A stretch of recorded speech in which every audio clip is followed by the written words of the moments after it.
Hey, what's up, family? Welcome to the Family Color. I'm super excited to be joining you guys tonight. I hope that you're excited about tonight's show because we are. Tonight, we're going to be talking about bridging the gap.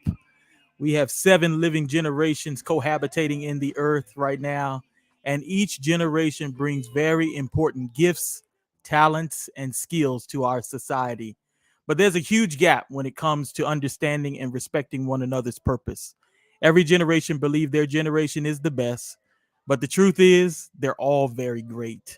And I have a diverse panel with me today representing 5 of the 7 living generations to help me to unpack and close the gap as much as possible by listening, seeking to understand, and choosing to respect the varying perspectives of each generation so that we can survive and thrive in society. And so I'd like for you guys to help me to welcome our panelists to the show.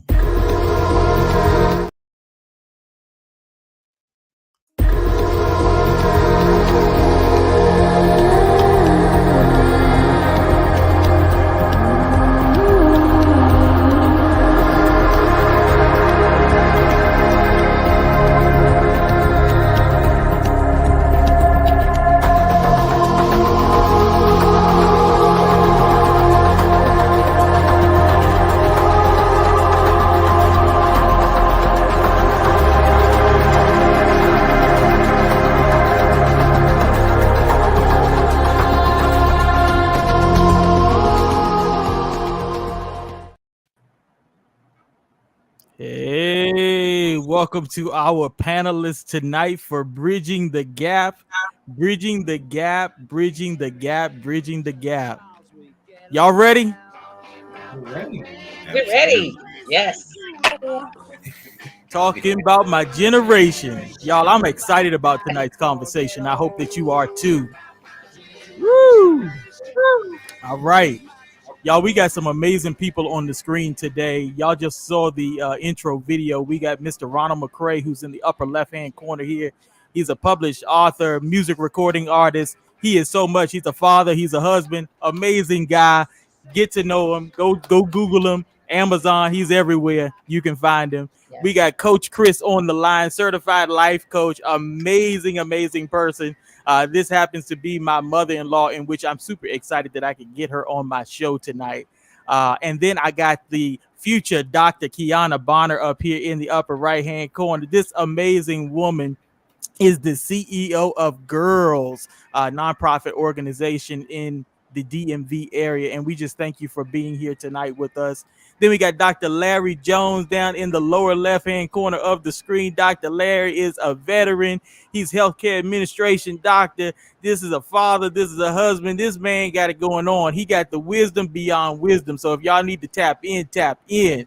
And then we got the future Dr. Azaria Rose, who just graduated from Seton High School and headed to Towson University. So y'all, we got some amazing people here representing 5 of our 7 living generations, and we're excited to talk with them tonight.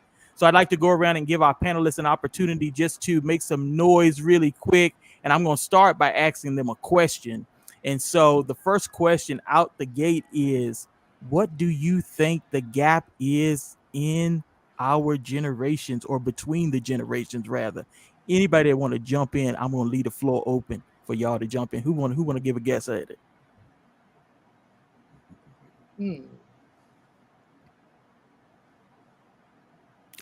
That's okay. We're gonna go ahead and break the ice because we thinking. So y'all, to kick off the show, we're gonna go ahead and do a game just to kind of get them warmed up while they think about what that gap is. And so y'all, we're gonna play a game called Back in the Day. Y'all ready for that? Y'all ready? We're gonna play a game called Back in the Day. Yeah. Give me a quick second until I get the slides up on the screen, and we're gonna play Back in the Day to see how much y'all remember from back in the day. All right, let's see what we got here. All right, y'all see the screen? Back in the day. Rep your generation and name that item. Let's see how many y'all can get. Okay, first item up. What is this thing on the screen? Washing board. That's a washboard. Okay, I see y'all. What is this ugly thing? Washing machine. Do y'all know what kind? Maytag. It's the Maytag washing machine. Oh, okay. Good stuff. Pencil sharpener. A pencil sharpener. What is a pencil? What is next on the screen? What is this? Telephone, payphone. Public telephone. A payphone. Dr. Z, you can't carry this in your pocket, boo. You needed money to actually make a call outside of your house. Yep. Mm-hmm. All right, what is this thing? That's protractor. No. Protractor. I was Yeah. right. Okay. You actually had to have tools when you did math in school. Yep. Yeah. Closer in was your acute angles. Wider was your obtuse angles. Y'all remember that? That's right. Too far back. What's this? That's Polaroid camera. Yeah. Yep. Polaroid camera. No digital pictures. They used to be printed on an instant. Yep. What is Radio. this thing? That's a radio. It is a radio. Is it a Bluetooth? No. It is not a Bluetooth. All right. What we got next on the screen? Overhead projector. Oh, that's what I used to Projector. I can't think of the name of A it. projector. Y'all, before we had digital Yes. screens, we had a projector. Look, Dr. Z Yes. is over there looking like, what in They the use world them is in this middle school. dinosaur? I recognize them. I recognize them. All right. And last but We certainly not least, That's a VHS. It's Wow. 8 tracks are on the screen, y'all. Can you imagine that's what we used to play our music off of? And before that, it was on Yes, vinyl. we did. My goodness. Yep. Y'all, back in the day, we have progressed so much as a society, and it's really exciting to see how much we've progressed.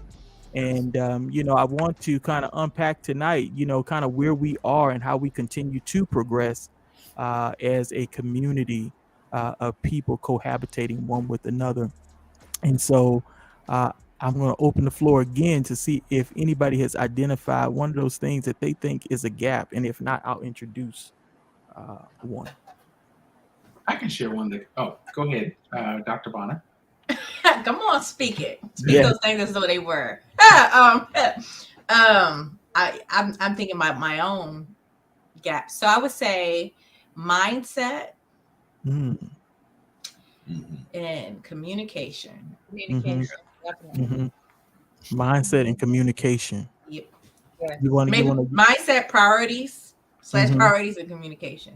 Yeah. So as we look at the different generations, when we think about mindset, what are some characteristics that we would say kind of define, the varying generations, or what you perceive as those characteristics for some of the other generations, and maybe even your own? Well, I can speak from my generation and the generation before me. A mindset is being locked in to what you were taught and not allowing room that for change. Mhm. And I hear it sometimes in conversation. They look at the kids today and how the parents just cater to the kids today. Back in my day, well, Mhm. I lived back in the day, and I can honestly say not everything that our parents did was a good thing for us. And so that's why oftentimes parents are different today because of how we were treated Mhm. with that mindset from my parents' generation. That's a really good point. I can speak from experience. I can tell you that I parent a lot different than how I was parented. Mhm. And Yeah. only because, I had the experience of being parented by my parents, and then having recognition or cognitive recognition later about what I knew didn't feel right for me, and I didn't Hmm. want to actually inflict upon my children when I raised them. And so I'll give you an example. An example of something is um, my son tells me often that he doesn't like to eat certain things. When I was coming up, we couldn't leave the table until we ate what was put in front of us, right? And so, I mean, it was almost like torture because we had to sit there and we had to eat it. And the food may have gotten cold and we still had to eat it. Whereas if my son says, I'm not interested in that, Dad, I don't like it, I respect and honor that he just don't like it, Hmm. right? Or give him that opportunity to try it whenever he chooses that he wants to Mhm. try it. That's an example of one of those things. Mhm. Anybody else want to build on that? Or what Miss Christine Magruder said? Yeah. Yeah, go ahead. Okay. So I have a 9-year-old son. He'll be 10 soon. And he said something to me that struck me. And I thought it was just very striking. He said to me, he said, Dad, he said, you're the type of person who says, well, back in my day. Mm-hmm. And then he went on to say, well, Dad, we're not in your day anymore. Whoa. Mm. And it struck me because he's 9 years old, y'all. And he said, Yes. this is our time now. Mhm. And he was spot on, and he was right. Wow, He was, that's very profound. And the reason why I say that that's profounding, Mhm. because as we think about the living generations, I want to pull up some data really quick because I like data. When we pull up this data and we look at it, y'all, the millennials in Generation Z is now the majority. And so with him Mm. making that statement, it's profounding because he's right. Like the majority has shifted. And so does our responsibility to what we're building for in the future that we're building at, is it really supposed to be focused on this next generation, or are we supposed to still be trying to pull back in past and previous Mhm. generations? yeah, focus on the next generation. Right. Yeah, Yes. that was Mhm. profound. Good for him. Mhm. Any comments on this data or what Dr. Larry just shared? To piggyback off of that, I often see, like, I'm always on TikTok. A lot of times people say, oh, back in my day, things weren't like this. And oh, but like times have definitely changed. Like we have definitely evolved as a generation. And I can say that my generation, I think that a lot of things that previous generations have been silent about, we're not afraid to speak up about, if that makes sense. Mhm. So things have Yeah. definitely changed. I feel like we're more opinionated. Mhm. And we care. I'm not gonna say previous generations didn't, but we're not afraid to speak our truth or speak how we feel. So Mhm. that's another thing. Yeah. Yeah, that's a really good point. And so, Generation Z that Dr. Z represents, these are children that were born between 1997 and 2012. They're referred to as the optimistic yet risk adverse group. And these individuals, they're willing to really like step out there in the deep and do things that some of us have been afraid and Yes. fearful of doing, which is exciting and also very scary. But I think one of the things that we have to learn to do is trust that that we have equipped them, and they're able to lead the way, because what the song say, let the children lead the way, right? Because they are the future. Mhm. And so we want to make sure that we're Mhm. equipping them, which is why I believe that all these generations are so important Mhm. for our other ones. Uh, Another thing that I want to point out is, our government just recently made a decision about the debt ceiling. And it begs the question, is that something that we want to continue handing out the future generations, to have them concentrated on Mhm. debt? I Mhm. don't want my children to continue to concentrate on the debt that Yeah. us as adults keep creating for them. Yes, that's a really really good point.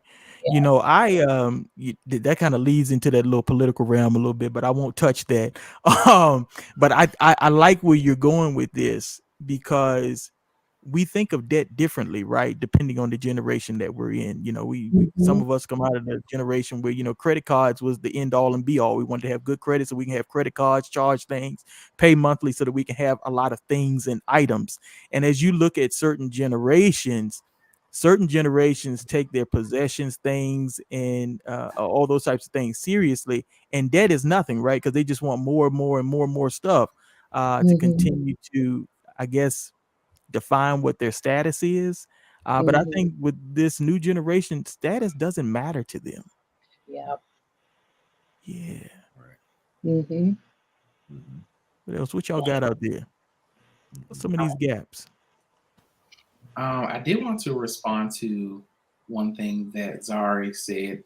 I spend a lot of time on TikTok as well. I feel like between the different social media platforms like Facebook, you typically have people who are in your millennial generation and prior. TikTok is more of your Gen Z and millennials as well. And then you have Instagram. So there are like a plurality of worldviews on or Mm-hmm. perspectives being thrown at you. So I try to balance my time between the apps so I have a well-rounded perspective of what's happening in the world. And I think a great point that was made is like I can definitely speak for a lot of people in the millennial generation. We are, as mentioned, not afraid to be more vocal about things, even as it pertains to mental health. I think about like there were certain conversations that I can have on a public platform, or I may hear a podcaster who may be a millennial say, I was diagnosed with um, manic depression. These are things that growing up I didn't hear Yeah. adults talk about. Even Mm-hmm. the concept of going to see a therapist, that was for crazy people, people who were like, you know, out of Mm-hmm. their minds. But Yes. now with us normalizing speaking even about like trauma, it opens the door for not just the current generation to heal, but I think it allows prior generations who may have been afraid to speak about these things, Mm-hmm. have had opinions about these topics, but were Mm-hmm. never given the permission to speak on them. They are Mm-hmm. have an invitation to heal as Mm-hmm. well. So a lot of times they do say, I've heard this about me too, like you share too much of your business, or you. And my rebuttal could be, well, I don't think you share enough, because the our willingness to be vulnerable and disclose, of course, using discretion can lead to healing, not just for us, but for so many other people. And so I Yes. think that the integration of the generational perspectives, like with us doing what we are doing now, having a Mm-hmm. conversation allows us to see one another better, allows us to understand one another better so that we can be more cohesive as a society, as a people, and moving forward in life. Mm-hmm. Yeah, man, that was really good. And the reason why I say that was really good is because I've struggled in my relationship with my father as far as transparency was concerned, because I Mm-hmm. always felt that um, I'm just gonna say his generation, just for the sake of this conversation, his generation was extremely secretive, right? And Oh so yeah. there was things that I would post questions about, and I never Mm-hmm. would get a response because it was like it was a secret you shouldn't know, or that was in the past, you don't need to know now. And I always felt so inquisitive that I needed to know so that I wouldn't make the same mistakes, because they say if you don't know, history will repeat itself, right? And Yes. so I always had this desire to want to know, kind of, what was your upbringing like, what happened here, or why did they do this. And it was always the mute, right? And so that frustrated me because I had to try to figure things out Mm-hmm. without knowing. And I feel like each generation has information on a map to help us to navigate. And if you don't give us those things, those place markers on the map to help us, we'll end up going back to the same places that you've been, that we Right. could avoid, or fall into the same traps. If you just kind of share and are more forthcoming and transparent with that information. Mm-hmm. And You to know that, what? sorry, go ahead. No, no, no. Please go ahead, Ron. Please. I was going to say, I think another key to bridging the generational gap is what you mentioned. It is transparency. Mm-hmm. If we choose to be silent about important matters, then we pass down that silence to our children, and they become us. They adapt our trauma responses that we don't even know are trauma responses. They adapt things like, oh, boys are not supposed to cry. Well, where did that thinking come from? I can tell you where it came from for me. My dad told me boys don't cry. How that showed up was a fear of vulnerability in the context of marriage, in the context of platonic relationships. And it makes a person almost inhuman, because to be human is to feel, is to emote, is to express. And so by us being vulnerable, if one generation just doesn't understand why we always do something a certain way, to be humble enough to say, I don't know. I need to think about that. Mhm. Maybe this is because my mother or my father taught me this in this way. Um, Mhm. just that transparency um, allows for, as mentioned, I think by Dr. Kiana, communication to flourish. And Yes. I believe that communication is the heartbeat of humanity, and relationship is as well, and we can't exist without it. Mhm. Yeah, that's. Mhm. I'm speechless. I don't even know what to say. Y'all got to take over. That was I really just want to good. piggyback off of what Ron said, especially with regards to mental health and being able to talk about it. My parents also from the silent generation. My dad, just FYI, for those who don't know, was an alcoholic. So I'm an adult child of an alcoholic. And it wasn't until I started going to therapy, I can understand my behaviors. I'm saying I love Jesus, but I'm like a person that's getting ready go to prison because of my behavior. It just didn't they didn't go together. So I decided to go to therapy, and it was through therapy that I just started asking all kinds of questions and of my mom and of my dad had passed away, but started calling his sisters and I'm like, why is dad's side of the family so angry? You know, why did so and so? Why did my grandmother not live with her family? Why did she have to go to another city to live? I just started asking questions. And at first, my mother was appalled, like, you don't need to know those things. Yes, mom, I really do. So I made a conscious decision that my mental health was of primary importance. I was going to do it not only for me, but for my children, because I wanted my children to be free in their thoughts and in their communication, especially about how they feel about things. And so it became priority one for me. But I know back in the day, you could never say, we're going to go through therapy. You would never confess that your father was an alcoholic or that you were sexually abused. I was thinking the other day about how some of my high school friends I can see now who struggled with sexual identity. Like they weren't able to say, I'm struggling over here, I'm challenged with it. I can't imagine not being able to tell anybody, not able to talk about it, not able to share, and how tough that must have been. Or, someone who maybe was getting sexual abuse in their family, and now we know folk who were certainly abused that way, and how they had to carry that. Whereas today, oh my gosh, Azaria's age, the millennials. I mean, we live in an age where people are much more forthcoming, and that's very healthy.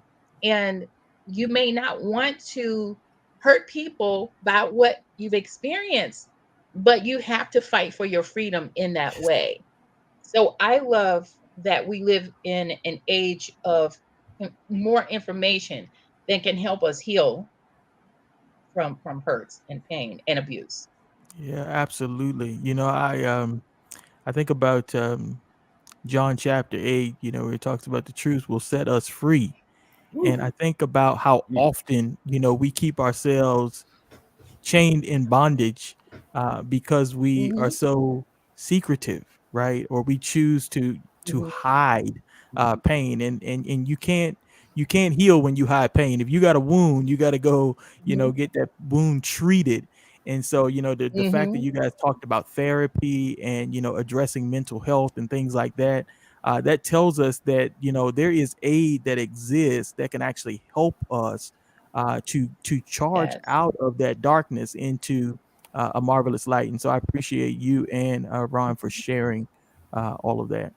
Anybody else want to build on that mental health piece? Yes. I just want to throw one word out there to everyone, and that word is focus. Mm, So the name of tonight's show is called Bridging the Gap.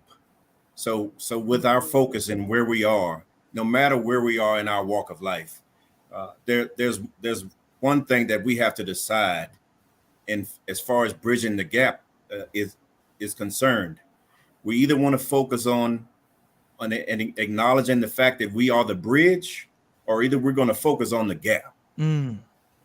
Mm-hmm. See, Mm-hmm. if you know that you can be part of that bridge, then that gap is a non-issue. Mm-hmm. Because as the six or seven of us has came here tonight, we're already have volunteered and told ourselves and told each other that we're going to be part of that bridge. So that gap is a non-issue to us. Mm-hmm. We're already building. Mm-hmm. We're already laying Mm-hmm. the foundation is already laid. So that bridge and then that gap is a non-issue for us. Mm-hmm. So we know that we're part of that bridge.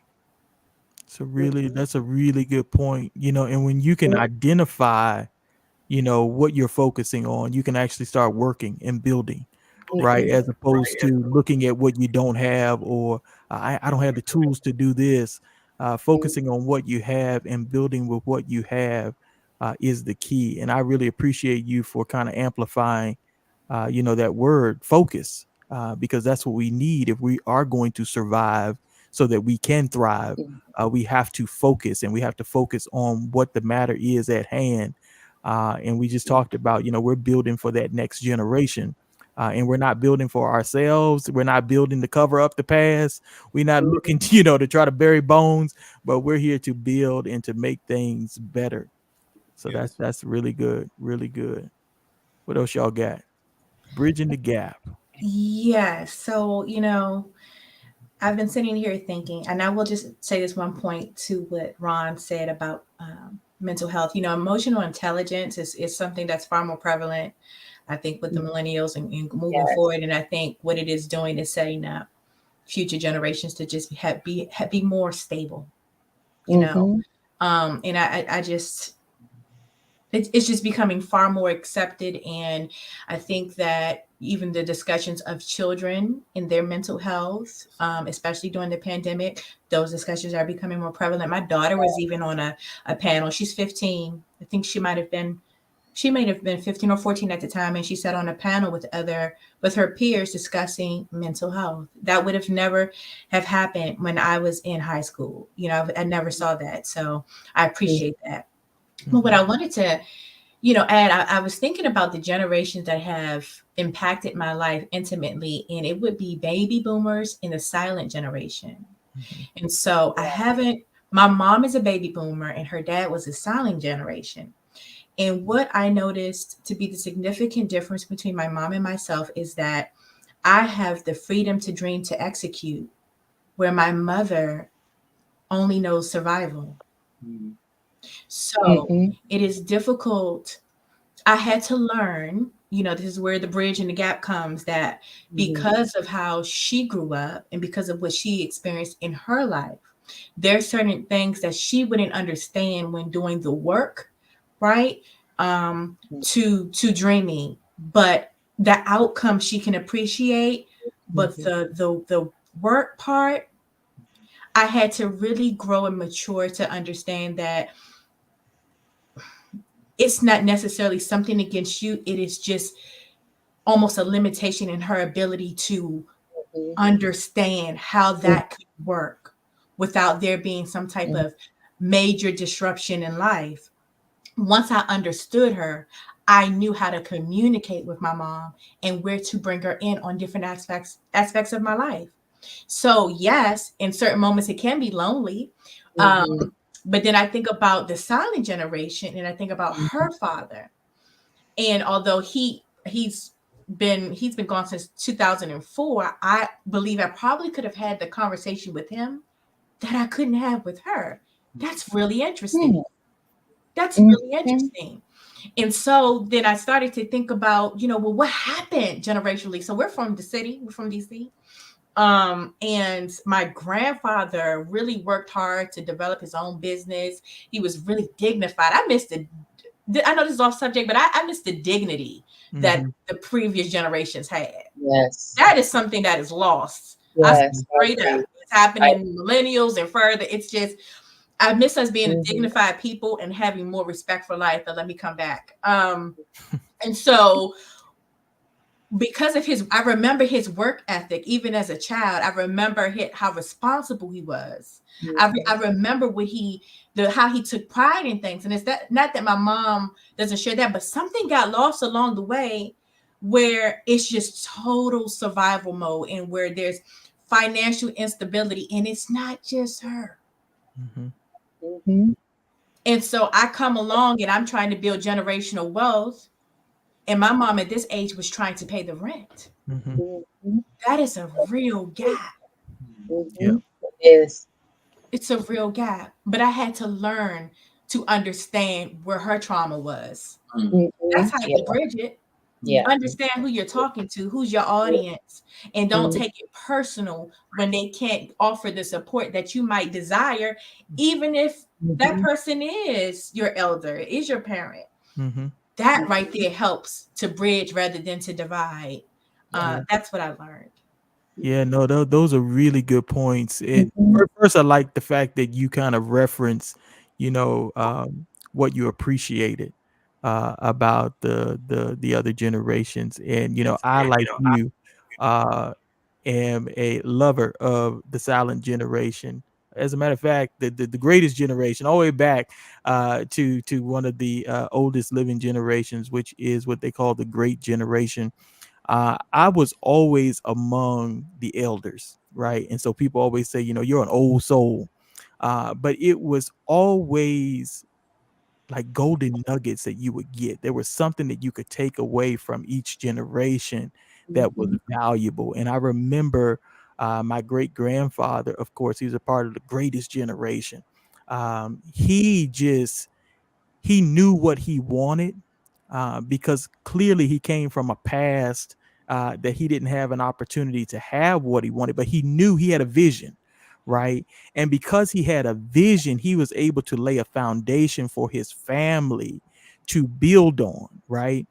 And as you stated, something happened between the silent and the boomer generation where it broke, right? And then the building stopped. And I remember kind of watching my grandmother, who was a part of the silent generation. I remember her kind of, just giving because she was trying to pacify, the pain that she had experienced and making sure that people didn't have to experience the same pain. So she was just a giver, right? She just gave. And then the baby boomer, which is my parent generation that I experienced, there was a disconnect with conveying or communicating kind of how do we keep the building going, right?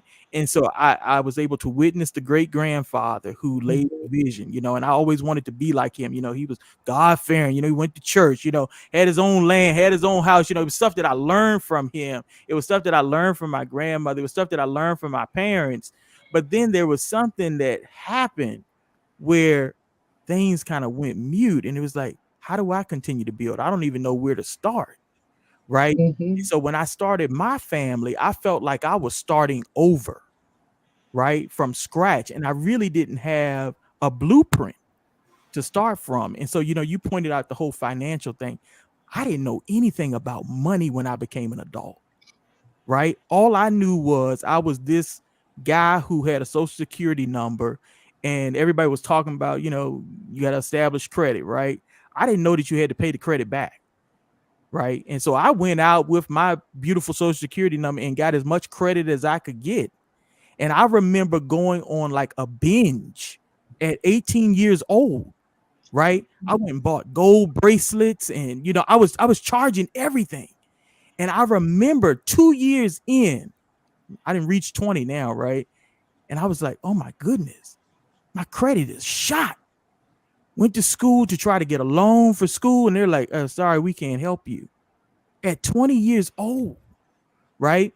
And there was this disconnect because I didn't know, and my parents didn't tell me anything, right? All that I knew was you need to do it on your own. You need to figure it out, right?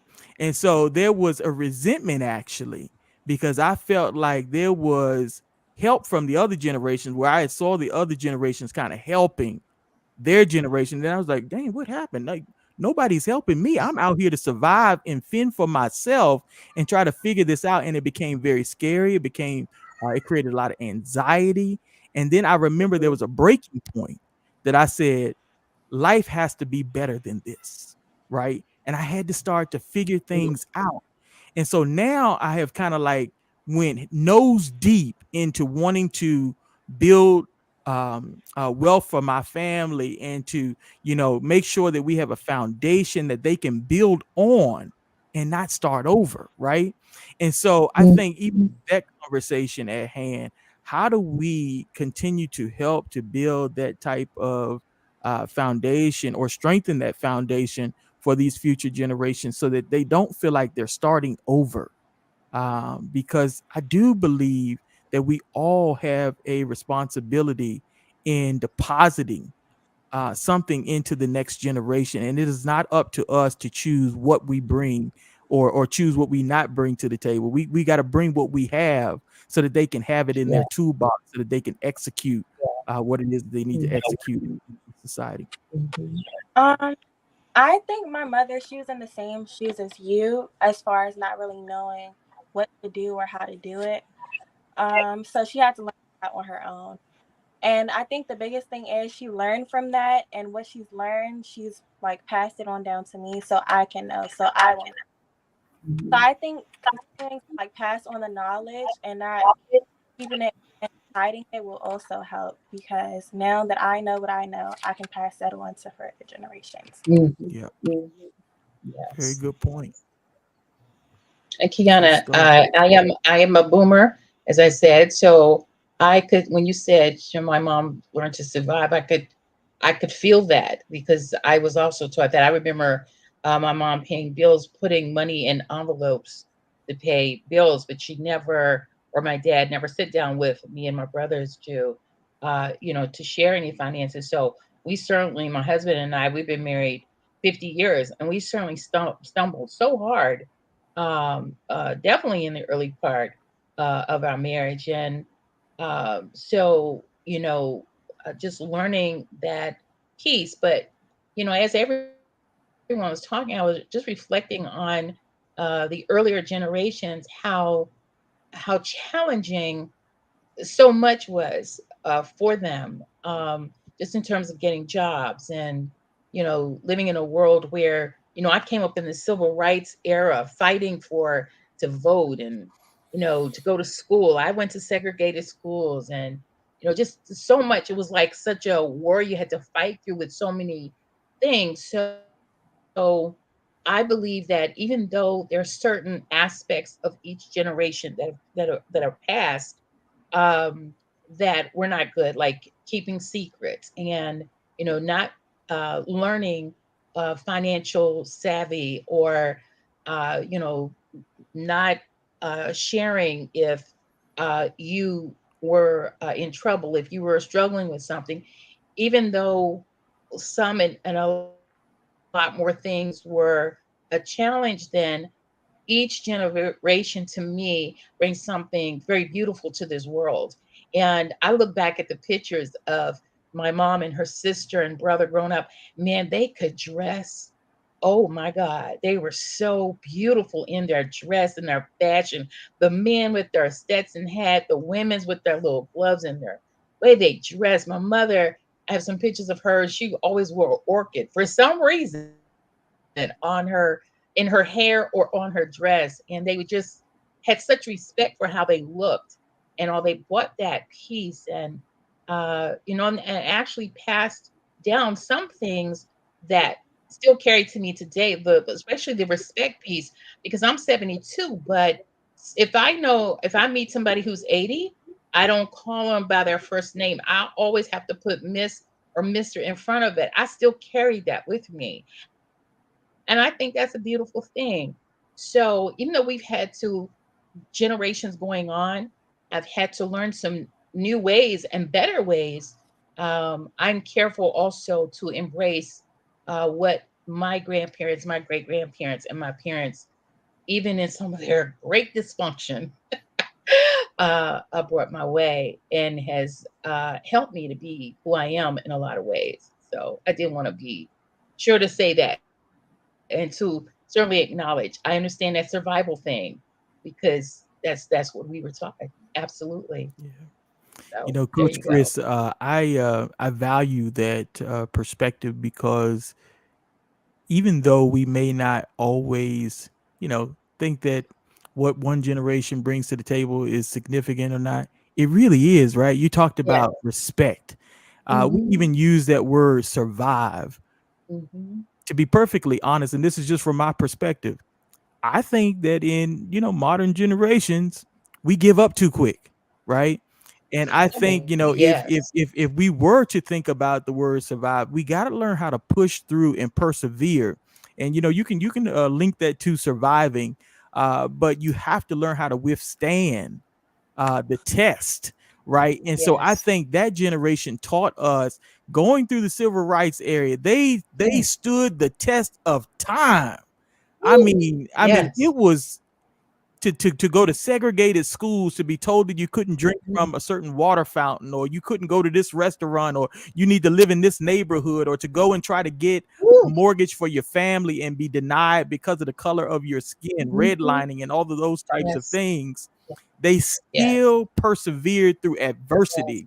And so if we Mhm. didn't take anything from the baby boomer generation, I Mhm. think we should have taken perseverance, so that we could Amen. survive the test of time. And so I'm Yeah. appreciative of, seeing my parents, that they were hard workers, right? They always kept a Mhm. job and they always Yes. went to work. My dad would always Yes. say, if you don't go to work, you can't eat, right? Yep. Or if you don't have a plan, you'll become another man's plan. Yep. And so Mhm. with that, I did learn that you should at least learn to persevere through adversity, Mhm. if anything. I don't know what else Mhm. y'all got. Amen. Hey, can I chime in on that? So you You can know what? chime in. So I shared that, my mom was on survival Mhm. mode, and I also shared that, look, as soon as I was able to work at McDonald's, I was helping to pay bills. Okay. Yep. Mhm. Same. Um, Mhm. but what that built in me was the ability that I don't care where I am, I know how to do what I need to do to take care of Yes. myself. Right. Mhm. One of the concerns I do have is that, of course, as a parent, you want to provide a better lifestyle for your children. The Mhm. concern with that is the resiliency, which you were just talking about, because I know that if something goes down, I can stand back up again. Mhm. But because I know my children's life is dramatically different than what I was raised in, which is for the good. But I Yes. am concerned that when life happens, and it will, the resiliency in Mhm. it. Mhm. I'll share this. I'll share because it's going to be helpful. Um, take generations out of it. Just how your circumstances. So I have siblings on my father's side. We were not raised together. My father had money, right, and so they were afforded the better things in life. But when adulthood hit, and it hit hard, one of my siblings expressed that it was difficult for them to deal with, losing a job, or getting back up when some financial hardship struck, because they had never experienced that. Where I had the Mhm. opposite upbringing. So when financial hardships came about, I got to work and I worked myself out of it, and it didn't kill me, it made me stronger. And so you take the generation out of it, and just how the construct is, it's a little concerning when things come a little easier, Yeah. because the value of it, what kids ask for and wear and purchase, what parents purchase for them, is far different than it was for the millennials. That's just straight what they Mhm. asked for. So then the value of a dollar has decreased, and Mm. expectations have increased, right? What is acceptable and what they expect. So I don't want to misspeak, but what I see, and this might not be you, Dr. Z, but I have a fear that there's a disconnect with reality. Let me just be very straight. Social media creates a totally different world, okay? Then Yeah. there's the real world, that's Mhm. reality. And when everyone is pretending to do and have and all these other things, it creates these unrealistic expectations that folks have for their life that they may not be able to do. And then there's a ripple effect that comes with that, with not being good enough or enough for that. So I have a concern with that, the disconnect with reality for the future generation. How do we help that? Yeah, that whew, and Hmm. that's a That's good. loaded one, and one that I have been struggling with myself. Like, how do we Hmm. actually right size expectations of our Hmm. children? Yeah. Because I have to tell you, my son, he's told me, he said, you got it. You got a credit card. It's unlimited. And I'm like, that's not how money works, son. Right? Like, he thinks that just because you have plastic, doesn't realize it's a debit card and not a credit card. It got to be Hmm. money on the other side of that purchase. He just thinks that if you have this thing in your wallet, you can buy Hmm. anything, right? Yeah. And so, granted he's 7 years old, there's still a disconnect with, reality, that everything Hmm. that you see is not everything that you need, right? Yeah. And so understanding needs from wants, and whether or not it's even valuable for what it is that you're supposed to be doing, because you're right, social media will create this false perception that things actually make us happy. And then we find ourselves not even using those things that we didn't stress ourselves out to get. All the cute clothes, the fancy shoes, the nice this or the nice that. And there's nothing wrong with having nice things. Believe me, you should be able to treat yourself and get the things that you Hmm. want, but you should not put so much emphasis on it that it actually causes you to dislike yourself, right? Or to not be satisfied or to be content with where you are or what you're doing. And I think that's the piece that we have to work on, as you stated, because even as we talk about mental health, some of the mental challenges that we have are inflicted because we create them because of these false Yeah. realities. Yes. Yeah. Dr. Larry. Okay, I want to go ahead and accept the responsibility and the blame, because we are the reason for the disconnect. The generations now that are leading, Hmm. Dr. Z's generation, we need to accept the responsibility, accept the blame, Hmm. because social media has become their outlet. And Yeah. I want to tell you something about TikTok. TikTok to me has been something new to me, but TikTok is very inspirational. It's very educational. You can do a deep dive in TikTok, and you can learn things within TikTok that you have never learned before, and probably you will never learn in a classroom, in through a public education system. And the reason why I say that we are responsible for the disconnect is because we're that generation who learned from the generation who learned from that generation who learned from that generation, and now all of that stuff is compiled and piled up for Dr. Azaria's generation to learn from, when it just stifles, that there's a stifling in the whole process. So now we have to go back to the drawing board, because what we prepared for this nice little package for the generation of now is not adequate enough. It's not good enough. So we need to rethink the things that we have presented to the generation that's before us now. Those students that are graduating today, whether it's high school, whether it's college, we failed them, and we need to regroup and reformulate and come up and be more proactive in their approaches, that more so than we've been before. Yeah. Yeah. It's our fault, and That's and that. we need to make the changes.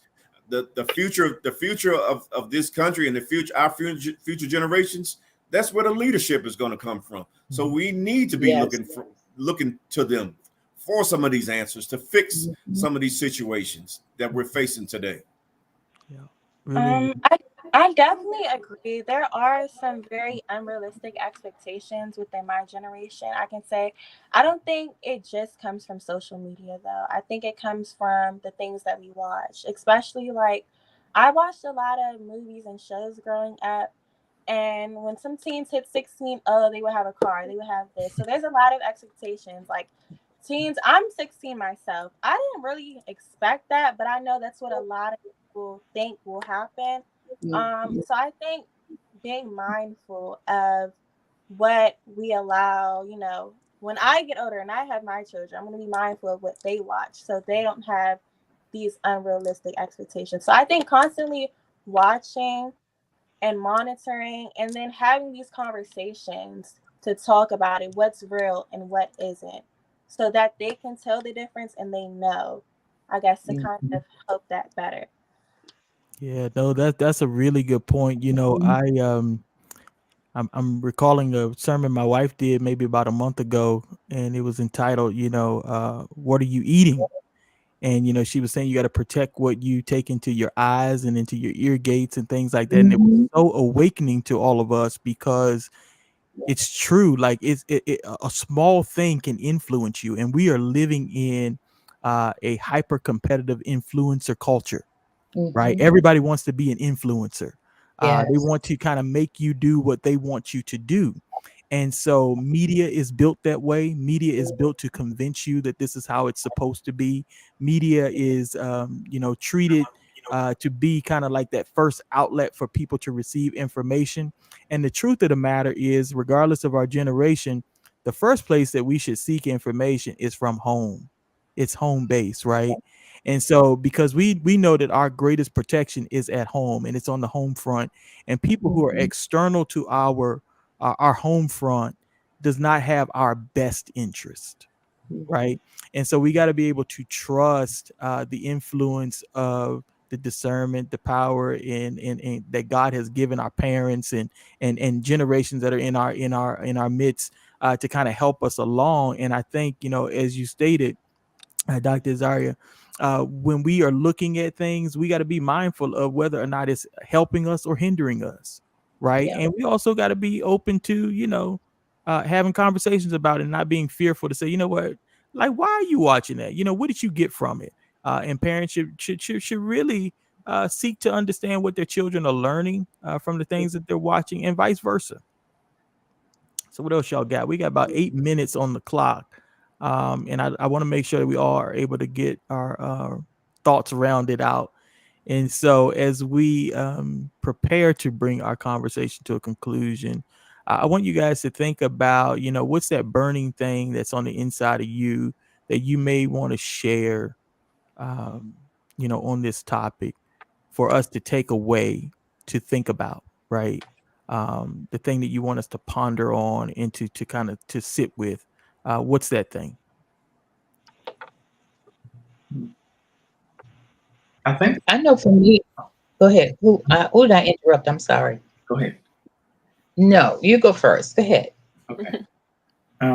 What is burning on my heart to share as it relates to bridging the gap is just kind of like, from my purview, and looking at maybe a lot of my contemporaries who are around my age. It seems that there are a lot of people they're looking and like exploring so many different things, whether that be drugs, uh, whatever it might be, that they're looking for a direction, um, and looking for guidance. But I think what they're really like subconsciously, like, what they may not realize what they need is like a father to step up and take them by the hand and to show them the way. It feels like a fatherless generation that's present Mhm. is trying to figure it out. Mm, While we have fathers, but there are some fathers who won't, who like mm, meet them where they are, because for whatever reason, it could be intimidation, it could be, um, maybe they weren't taught how to mentor. Like this generation needs mentors. They're hungry for it, and they're turning to any and everything in an effort to find it. And some of which, unfortunately, are destroying their lives, with good intentions, not knowing that this decision will result in this. mm, Um, and if the generation that's before us would take us by the hand, like my father died when I was 18. Um, but after I came into the church and gave my life to the Lord, I met a man who has become a father to me over the past 14 years. And I cannot imagine what life would have been like on this journey for the past 14 years not having him. mm, Um, and I'll even, hone it in a little further, just in the context of the church. There's so many younger preachers and teachers and ministers, evangelists, who are gifted, who are anointed, who are talented, but they're like moving aimlessly and have no idea what direction to go, and it's because the people before them would rather talk about them and make judgments about them than help them. Mhm. Like there's a need that this generation has, and um, the only way forward is together. Like God called the young because they have the strength, they have the energy. He called those who are older because they know the way, they have the wisdom, and the two have to work together. Otherwise, we will never be the effective force that we are called to be. Mm. Very good point. Mhm. Very, very good point. Who'd like to do their next closing comment? I just want to say that, for myself, in helping to bridge the gap, I work hard be, um, to make myself available to my children and my grandchildren to share whatever they want to share, without judgment. Um, but at the same time, I have to fight to not be invisible Mhm. to the younger generation. Um, and that's a real thing. That is honestly a real thing. That's not an older person's imagination. So what I'm hoping is that I don't become invisible, at least to my family, and especially my grandchildren, um, and that I, as a boomer, will help others who are of my generation, to come away from a locked mindset, and to open themselves up to being available to, especially to the younger members of our family. I can't fix the whole world, but I can be impactful or influential around the small world that God has given me. And I'm hoping that as somebody that was born in the boomer generation, that when I say my age or that I am a boomer, that people just lock me in that, and not see this is a person who really wants to be a part of the younger generation, whether it's to impart wisdom, whether it's just to be available as a person to listen, to have a shoulder or whatever, but not discount me because I'm older. And I try to give that respect to the silent generation as well, because everybody has something wonderful to bring to the table if we'll let them do that. Mm-hmm. Really good stuff. Dr. Z, what you got? Closing remarks.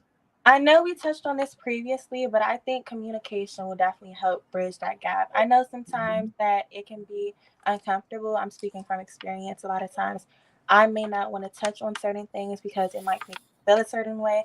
But I think it's best that we step outside of our comfort zone when it comes to things like that. Like growing up personally, I think my dad is a baby boomer and I think my mom's millennial.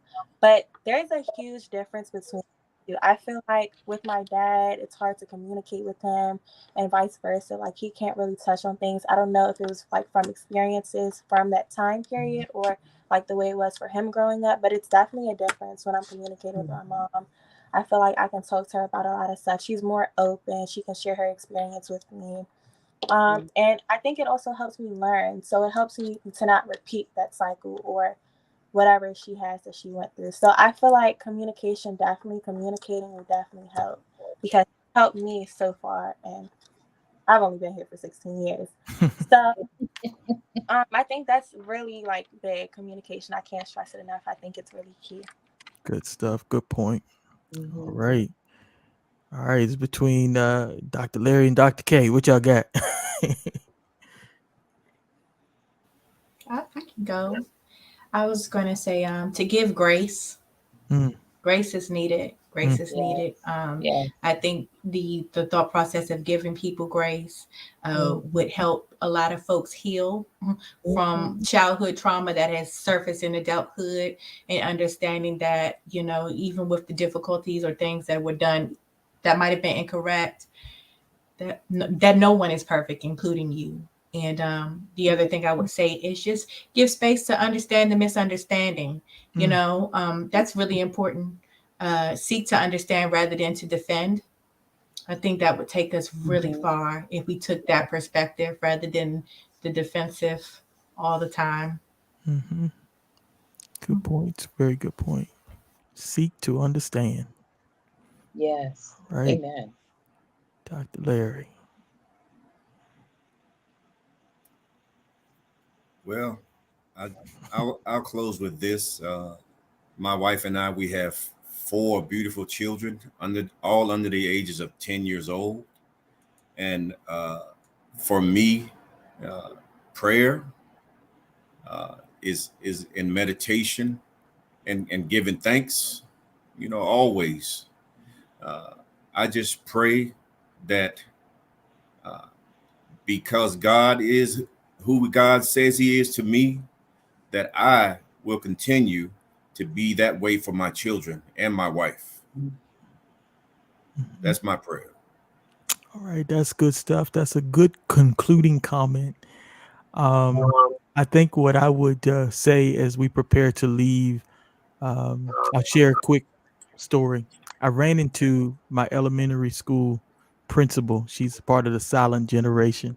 The other day, this is my second time. The first time I ran into her, I didn't say anything to her. I said, "Oh, I'm not gonna say anything. I'm not gonna bother her. She's in the store." And my wife said, "You should have spoke to her." And so when I saw her the second time, I said, "This is God giving me the opportunity to speak." And so I said, "Dr. Blake." And she looked at me and she looked me in my eyes and she says, "Columbia Park." And I said, "Yes." She said, "I remember you." She said, "I can't say your name." She said, "But I see it in your eyes." And she stood there and she spoke and she reminisced on things. And then she said to me, she said, she said, "I appreciate you speaking to me." She said, "Can I give you a hug?" And she gave me a hug. And she said, "At 80 something years old, it's nice to be seen." And man, that thing sent a ripple through me, right? And I left out the store and I said, "Wow, it's nice to be seen." And so God said to me, He said, every person that's present on this earth, they're meant to be seen. And it's our job to see people so that we can invest in them the way that they're supposed to be invested in, right? Because they have something to deposit in this earth. And we have to make sure that we extract everything that they have been sent here to deposit into this earth. And it is our responsibility to see what that greatness is in them, right? Which means that we have to get out of the way of looking at ourselves and look outwardly. And then the other thing that I would say in conclusion, regardless of what generation you are a part of, do not be insecure with what you bring to the table, right? Have security in knowing that you exist for a reason. Jeremiah 29:11 says that God created us with a plan and a purpose for our life. Therefore, it is not your job to be dissatisfied with the reason that you exist. We must use our existence for the reason that God sent us here for. So, therefore, what God has sent you to leave behind, give it to every person that you can give it to and be satisfied with the work that you do so that when you reach the end point, you can hear, "Well done, my good and faithful servant." That's how we bridge the gap. Thank you so much Amen. for tuning in on tonight. God bless you all and may heaven shine upon you. 'Cause every generation